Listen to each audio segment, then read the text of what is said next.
Howdy y'all! Take-It here and welcome to another educational adventure. Today, we won't be talking about primals. Instead, we're going to talk about the primal equivalent in the lands of Nordvant. Today, we're going to talk about the fantastical Lightwarden, Titania.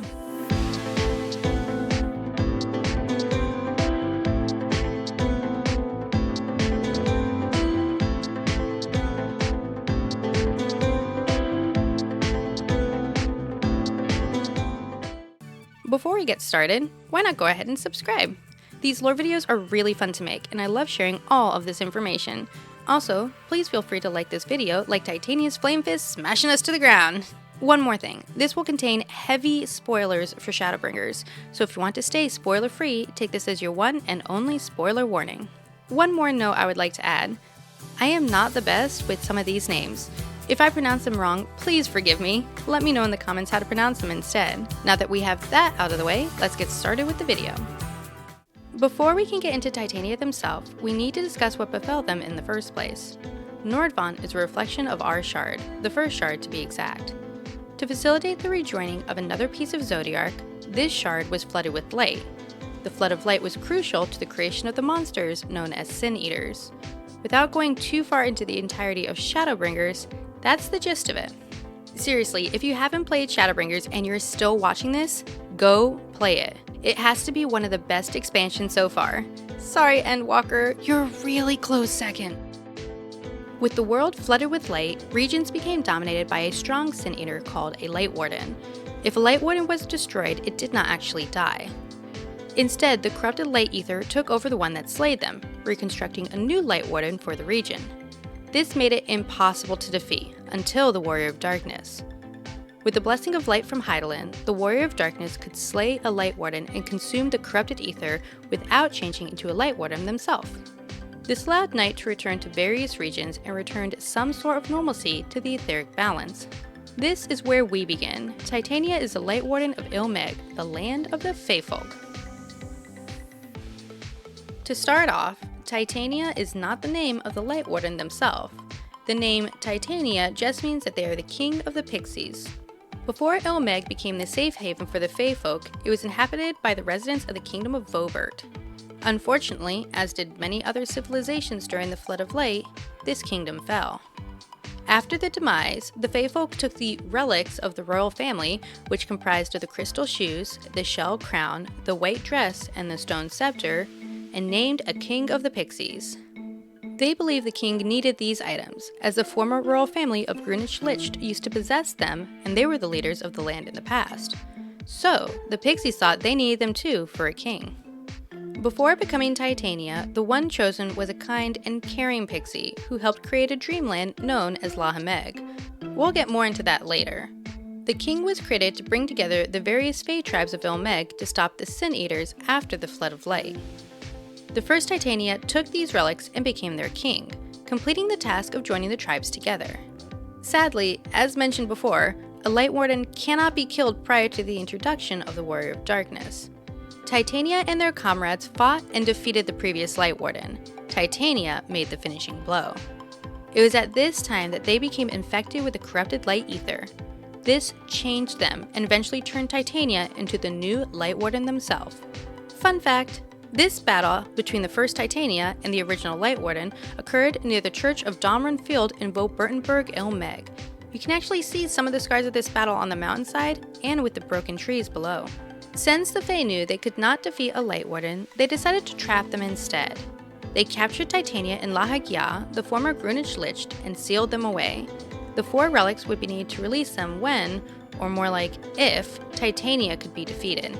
Fun fact, the name given to the castle actually originates from both the Fey and Vopertite languages. It roughly translates to Wings of Dreams. This seems fitting, as amazing light-creative fairy wings glow from the towering castle. Another fun fact, when Titania was corrupted of their ether, they still kept the same physical form they had before. This is not similar to other Lightwardens and Sin Eaters in general, who change in appearance. Titania was able to keep their own appearance and their personality for the most part due to their unquestionably strong will. This is where we Warriors of Darkness come into the picture. In our adventures with our merry band of misfits, we are brought to Eorzea. After some pixie hijinks, we are given a mission. They would like for us to stop Titania. Even though they believe we will fail, they still want the excitement in watching us try. During our trials to collect the 4 relics, Titania offers an invitation to play with them in one of the best unexpected jump scenes in Final Fantasy XIV.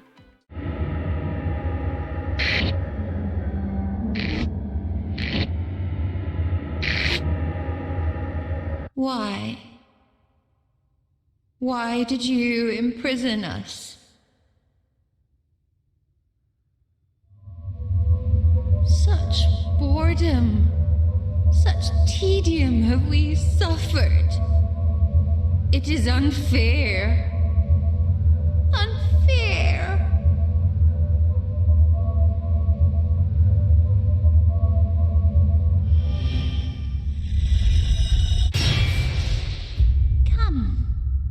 Come and play with us.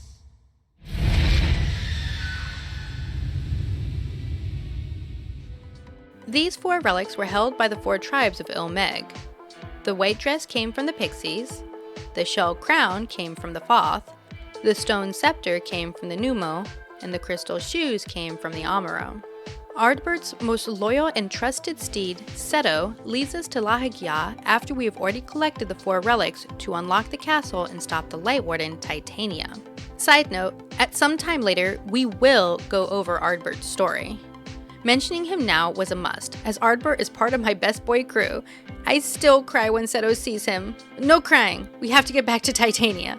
This is when we battle the king themselves, Titania. I am still in love with everything about this trial. Fun fact, people still wipe on the ad phase to this day. Amazing, isn't it? Here's the real fun fact. Their theme song is different than most in the game. Titania's song is written in a 6/8 time, which is mostly found in a jig. Also, the name of the song alludes to A Midsummer Night's Dream, with the words, "What angel wakes me from my flowery bed" from Act 3. The name of Titania's theme is What Angel Wakes Me. Bonus fact, Titania means Giant Great One, and is also the name of the Queen of Fairies in A Midsummer Night's Dream. A Midsummer Night's Dream is very prevalent in this battle. The phase change is actually named this when they change from the castle to the forest arena. In fact, their 3 minions' names are also inspired by A Midsummer Night's Dream, with Puck, or Robinfellow, the prankster spirit, as well as Peace Blossom and Mustard Seed, who are both fairies in Titania's court in Shakespeare's play. After the battle is won and the light released from the region, our faithful companion Faeul comes to tell us how the passing of Titania is done. We can take their place, becoming a Fae ourselves, and take the role of the next Titania to lead the Fae folk forward. Faeul decides to take the place of their precious little sapling as the next King of Pixies, and becomes the next Titania. With this new power, Faeul, as the next Titania, once again joins the tribes of Ilmeg to remove the invading Yulmorian forces. This isn't the last we hear of Titania. They also have an extreme version. All in all, this is one of the best trials not just in Shadowbringers, but I believe in the entire game. The story of Titania is not finished yet though.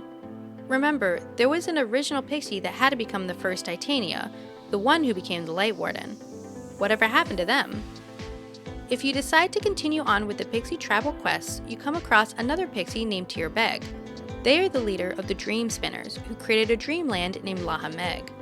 This world is being infected with nightmares of children, which we soon discover is caused by a new Pixie named Anlad. What makes Anlad so important is their appearance. They have a striking resemblance to the previous Titania. Through the quests, we find out that Anlad is actually a reincarnation of Titania, the original Pixie who became king.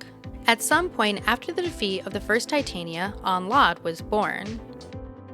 It's thought that Titania's ether was so strong it imprinted on the new Pixie, passing on their memories. These would be the memories of being locked away in a cramped old castle and having a strong desire to reach a loved one, a meeting that never came to be. These strong memories caused Anlad to create nightmares in the children they tried to befriend in Nordvant. In turn, these nightmares started to infect Lahameg. Tierbeg's friend was the first Titania, and at the end of the Pixie quests, we help Anlad accept their memories, overcome their torment, and accept the friendship again with Tierbeg. So that's it. That's the history of our favorite Lightwarden, Titania. What'd you think? Was there something that I missed or something that was extra special? Please let me know in the comments. I also wanted to say thank you for all of your support with these lore videos. The response has inspired me to make more of these, and I would love to hear everyone's opinion. If you have a topic you would like for me to go over, please go ahead and let me know. I'm always open to new suggestions. Until next time then, fellow adventurers, bye-bye!